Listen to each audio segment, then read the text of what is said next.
Good morning, ladies and gentlemen, and Dinkle. So, yeah, this is really funny. The other day, when the KvK announcement was made, Dinkle came to me and he's like, "Hey, let's team up against the Chinese." And I'm like, "Bro, I don't give two shits about the game. I'm not playing. Good luck to you. You know, work it out with Yo. Like, whatever. Not my business." And he's like, "No, really, I really care. I super care about KvK. It's like my entire life and existence." I'm like, "No, dude, just take some Xanax and some pills and you'll be cool, dude." And he's like, "No, dude, I've been like on like double my prescription and I'm still super wound up. I can't chill. KvK is like my life, dude." I'm like, "Well, sucks to be you." He's like, "Oh, I hate you." Arrgh.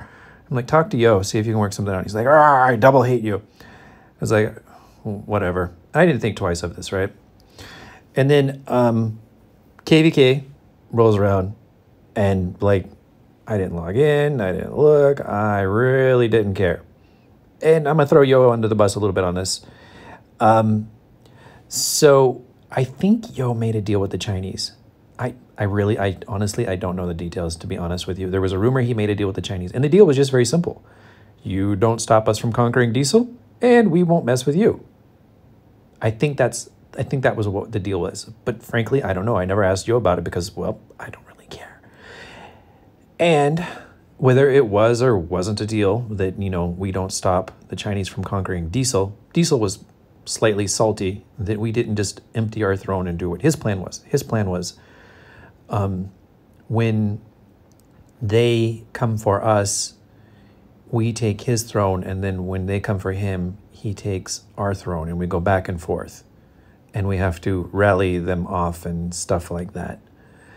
And frankly speaking, I like look at this from both angles, and I'm like, meh.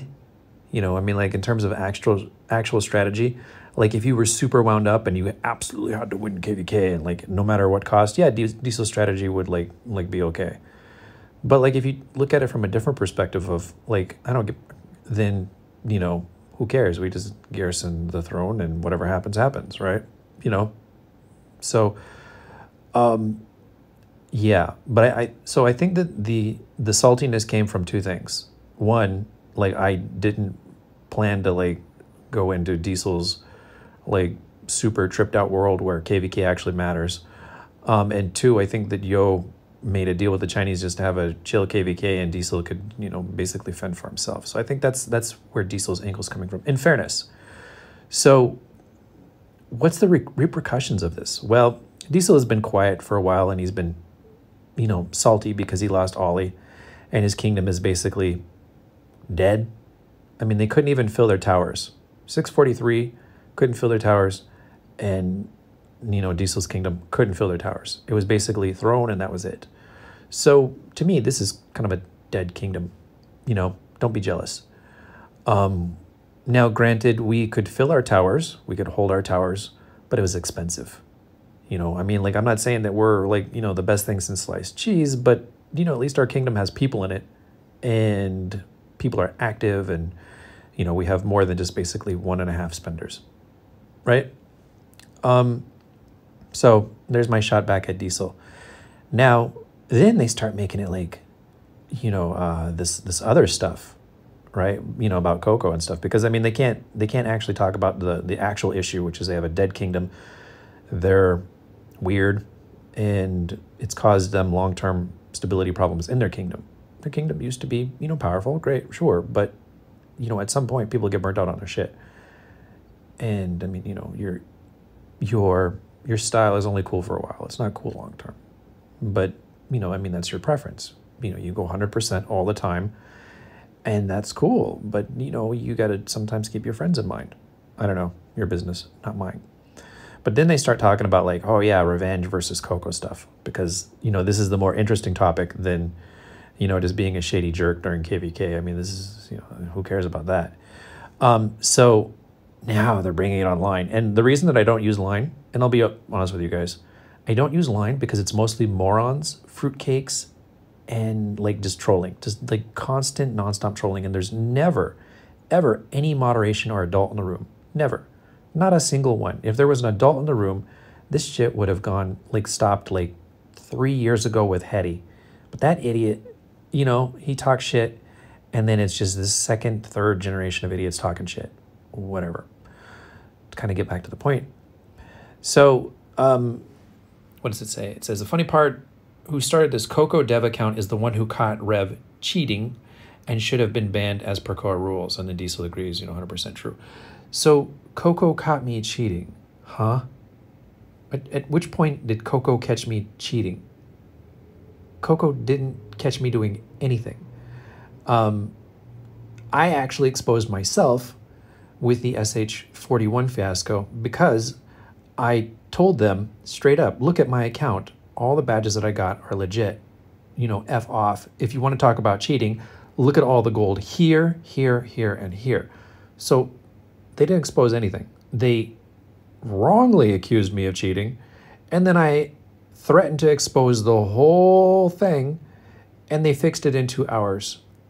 Now, the janky part is that they only punished me. Literally only me. There are hundreds or thousands of accounts out there with tons and tons of gold. Never, ever taken, right? That was the whole point. People are kind of like really smart around here, so they don't quite get that. But hey, whatever.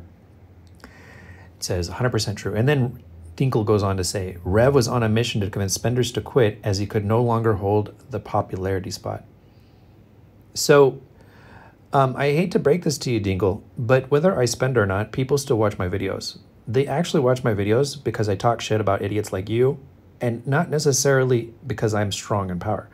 My powers went up, my powers went down, but my commentary has always been just as bad, okay? So if people like it, cool. If they don't like it, cool. Either way, it's been equally bad, and that's probably why people watch it. And anybody who agrees with me, go ahead and hit thumbs up, and anybody who disagrees with me, go ahead and hit thumbs down. So, yeah, Yo is another victim of that, as are many others. True, says the low-power peanut gallery person. I don't even know who Philip is. Nobody. But both try to sell now, yeah. And won't for anything near what they are asking, especially in that KD. So he's talking smack about my kingdom, but yeah. So the asking price on my castle is 10K. I mean, like, if people don't want to pay 10K for I'll just sit on it forever. I couldn't give two shits. What you're always asking is a little bit more. I won't comment on that. Hey, it's his business. And my strategic plans of why I'm doing what I'm doing, he doesn't know all the ins and outs of it. I've talked about I'm getting sponsored. And when I get sponsored, and it's probably going to happen, I'm just going to boost up my account with somebody else's money. So whether I'm in my main and somebody else gets it and they boost it up, or I'm in another account and I boost it up, hey. So wouldn't it make sense to have 2 or 3 different strong people in the same kingdom? You think that might make sense, that if I give somebody else a really super discount on mine, and then I move into another and I max it out, then we've got Yo, a person who's happy, and me. Wow, that kind of strategy might actually make sense. Gasp. Now, am I on a spending break? Yeah, sure. I mean, just because I'm investing in, Warpath. If you go look over there, I'm like top 5 player or something like that. I've got a pretty strong alliance, and I'm enjoying Warpath.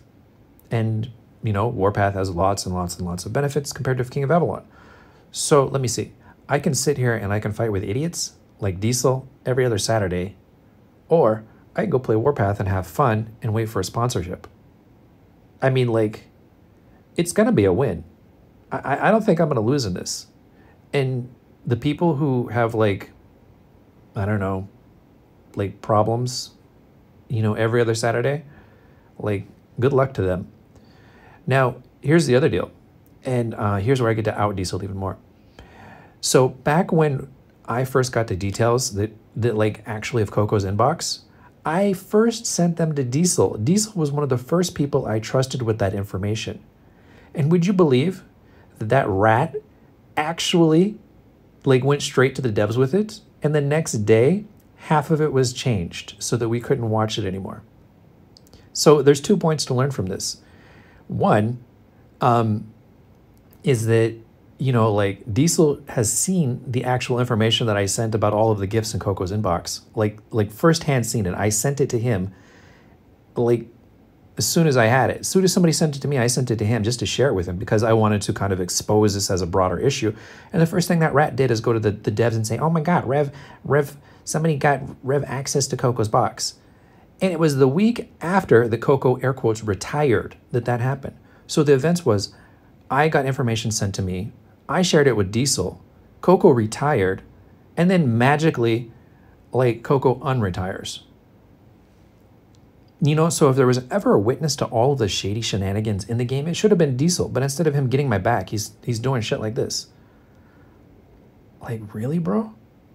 So I'll let him comment on what he has seen and what I have sent him. Whether he saved it or not, I don't know. It's his business. Whether he wants to say, you know, X, Y, or Z, that's cool. It's his business. But here's another thing, fun fact, Diesel. So while you are spending all of this money, air quotes, in KvK recovery, why don't you tell people about how you wind to Lancelot and you get packages swapped? So when you're battling Diesel, just keep in mind that he might be buying, you know, packages in order to recover. But what they do on the back end for him is they swap him out for training packs. So he gets about a 3 to 4 times better value out of it. Yeah, fun fact. I'll let him reply to that. So without further ado, you know, like, am I a little bit salty at this comment? Just a wee bit. Because here's the, like, the one thing that Diesel doesn't get through his stupid head. I actually considered him a friend. And I'll leave it at that. So, all right. Love you guys. Hope you enjoyed the commentary. All right, bye-bye for now.